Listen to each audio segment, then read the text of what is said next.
Their race, frail yet brilliant, had long since conquered disease and injury through sheer intellect, their delicate bodies sustained by a profound understanding of biology. They had never encountered anything like this before. The human arrived on a stretcher, unconscious, blood seeping from a wound that stretched across their torso, a wound so deep and brutal that even the aliens, with all their advanced knowledge, assumed death was inevitable. A Deathworlder, as the humans were often called in hushed tones, lay before them. Earth, a planet known for its lethal wildlife, harsh climates, and relentless survival conditions, produced species that were inherently tougher than most in the galaxy. Yet even among the Deathworlders, this injury was surely fatal. The lead surgeon, a gaunt, gray-skinned being with luminous eyes, peered at the readings from their advanced medical scanners. Every metric screamed catastrophe. Blood loss was extreme. Organs were damaged beyond. In the cold, sterile environment of the alien medical facility, the air was thick with tension. The walls gleamed with the silver sheen of advanced technology, the hum of equipment echoing through the room. Everything here was precise, calculated, an atmosphere befitting a place where life and death were often decided by the steady hands of beings more accustomed to logic than emotion. The alien doctors, with their thin, elongated forms, moved with an elegance that spoke of centuries of scientific advancement. Repair and the human's pulse, though present, was weak, barely clinging to life. By all logic, the Deathworlder shouldn't have made it to the medical bay alive. The alien doctors exchanged glances, a silent understanding passing between them. This was a lost cause. Their technology, while far superior to anything humanity had developed, wasn't equipped to handle injuries on this scale, not when the victim was a creature as fragile as they assumed all living beings to be. "Prepare for organ failure," one of the assistants murmured, their voice betraying no emotion. The human would not last much longer. The operation began, a flurry of precise, mechanical movements as the alien doctors worked with the cold efficiency their species was known for. They were not performing a rescue, they were preparing a body for the inevitable. But something unexpected happened. The human stirred. At first, it was barely perceptible, a slight twitch of the fingers.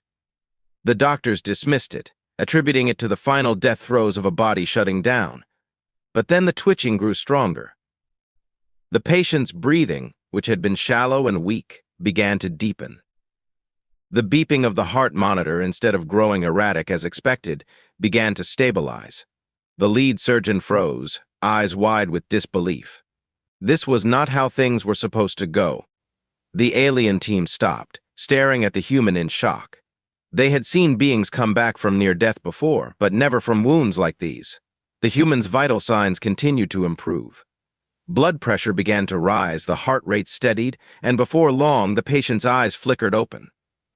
For a moment there was silence in the room, broken only by the steady hum of machinery. Then, to the utter bewilderment of everyone present, the human groaned softly and tried to sit up. The lead surgeon's hands hovered in mid-air, paralyzed by what they were seeing. The human, a Deathworlder who had been on the brink of death just moments ago, was conscious. Not only conscious, but seemingly determined to get off the operating table. The room was frozen in shock as the human continued to stir. The alien doctors, who had moments ago resigned themselves to watching this Deathworlder succumb to fatal injuries, now found themselves in a surreal situation. The lead surgeon's glowing eyes darted between the readings on the monitor and the human attempting to push themselves upright. It defied every piece of medical knowledge the aliens possessed. By their standards, this human should be dead. The tools they wielded with expert precision were designed to keep fragile life forms from slipping away at the slightest mishap. Yet, here was a being walking the razor's edge between life and death, and showing no sign of giving up. "Impossible," one of the assistants muttered, their voice barely audible, though it broke the thick tension that had descended over the room. The alien team had encountered many species with unusual biological traits before, but nothing like this. The lead surgeon snapped out of their stupor and waved for the assistant to continue monitoring the human's vitals, but the assistant hesitated, transfixed by the sight in front of them. The human, despite blood still oozing from a massive gash on their side, looked around with dazed eyes, clearly assessing the situation. The alien doctors exchanged glances. They had been taught to suppress their emotions during surgeries, but this went far beyond professional decorum. One of the assistants, unable to contain their curiosity, ventured closer, cautiously reaching out with a scanning device. "What? Are you doing?" the human mumbled, their voice hoarse but filled with an almost casual annoyance. It was as if the patient had simply woken up from a brief nap, not survived a life-threatening trauma. The word sent a ripple of confusion through the medical staff. How could a being so gravely wounded be coherent, let alone speaking? The surgeon, still in disbelief, began analyzing the human's physiology on the screen in front of them. The heart rate, which had dipped dangerously low during the procedure, was now climbing steadily. Oxygen levels were stabilizing. Blood pressure, though still concerning by the alien standards, was somehow improving on its own. It made no sense. The aliens had always assumed that a species from a death world might have stronger immune systems, but this went beyond immunity. It was as if the human body refused to accept the concept of death. The lead surgeon leaned forward, issuing a command to apply more regenerative gel to the wound. They expected the human to wince in pain, but instead the patient merely grunted. "Is this really necessary?" the human asked, trying once again to sit up and managing to do so despite the alien staff's attempts to hold them down. The surgeons exchanged glances, clearly out of their depth. The human's behavior was unthinkable. On their planet, injuries like this would take weeks, if not months, to heal, even with their advanced technologies.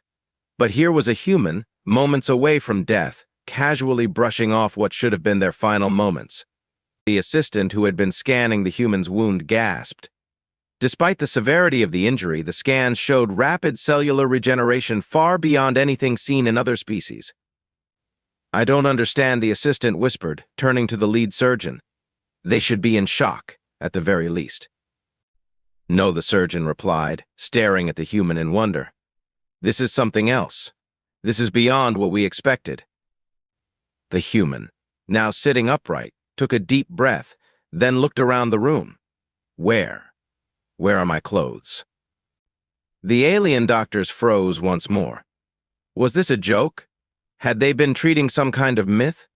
How could a creature endure such devastation and immediately concern themselves with something as trivial as clothing? But no, the human was not joking. This was real. They were facing a species capable of withstanding trauma that would obliterate most other sentient beings in the galaxy. The surgeon took a step back, still gripping the surgical tools tightly. They had never seen a species like this, had never dreamed of something so resilient. This was a Deathworlder, a species capable of walking away from what any other would call a fatal injury. The human stood, albeit unsteadily, but to the alien doctors it was as though a ghost had risen from the dead. Their entire understanding of biology was shattering before their eyes. The lead surgeon, once a paragon of calm precision, now found their fingers trembling slightly as they watched the patient take a few tentative steps. It was as if the human didn't quite comprehend how dire their situation had been. "Sit back down, please," the lead surgeon commanded, trying to regain control of the situation, but the human merely waved them off, wincing slightly as they pressed a hand against their still healing side. There was no sense of urgency in the human's movements, no desperation that one would expect from someone who had just been at death's door. The alien doctors could only watch as the patient stubbornly insisted on moving. This is impossible," one of the assistants whispered, staring at the scans they had taken moments earlier. Their organs were failing. They had internal bleeding that should have killed them in minutes. The lead surgeon, struggling to process the human's resilience, called for a series of scans to be repeated. Surely something was wrong with their equipment, or perhaps there was a mistake in their understanding of human physiology. After all, humans were relatively new to the galactic scene, and not much was known about them. But no, every test confirmed it. The human's body was healing at an extraordinary rate, far beyond anything the doctors could have predicted. One of the alien assistants, their curiosity piqued, began pulling up records on Deathworlder biology. They combed through reports of other humans surviving in impossible situations, fighting off diseases that should have wiped them out, thriving in environments no other species could tolerate. But this was on another level entirely. The assistant turned to the lead surgeon, their voice barely concealing the growing sense of awe. It's as if their entire body is designed to survive. Every system compensates when another is failing. Their organs, they're adapting. They're healing faster than we've ever seen. The lead surgeon took a slow breath, attempting to remain calm in the face of mounting confusion. Humans come from Earth, a Class 12 death world. We've known for a while that they're tougher than most species. But this. They trailed off, watching as the human took another step, testing their weight on their wounded side. The human grimaced but showed no signs of stopping. "What are you doing?" the surgeon finally asked, their voice more curious than concerned now. "Testing my leg," the human replied, as if it were the most obvious thing in the world. "Feels fine, a bit sore. I'll probably be limping for a while, but I've had worse." The room went silent at the statement. Worse? What could be worse than the injuries this human had just survived? The aliens had seen the scans, they had seen the catastrophic damage inside the human's body. Any other species would be dead by now. And yet here was the Deathworlder, acting as though they had simply suffered a minor inconvenience. The assistant, still poring over human data, began to speak again, their voice trembling with disbelief. "There are reports. Humans have survived radiation levels that would kill most species in seconds.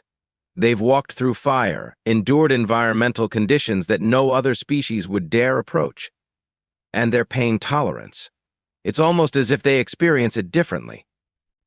The surgeon, who had prided themselves on understanding the intricacies of life across the galaxy, was beginning to feel a strange mix of inadequacy and fascination. "So this is what it means to be a Deathworlder," they muttered, more to themselves than anyone else. The human looked around at the gathering of alien doctors, clearly picking up on their unease. "You guys really don't know much about humans, do you?" they asked with a wry smile, despite the still visible wound on their side. "We're tougher than we look." The surgeon stared, still grappling with the absurdity of the situation. Tougher than they look? That was an understatement. Everything they had ever known about the fragility of life didn't apply to this species. The aliens had always thought of humans as just another sentient race in the galaxy, but now they realized the truth. Humans were something else entirely. As the human took another step, testing their strength, the surgeon finally spoke up, trying to understand. "How are you still walking?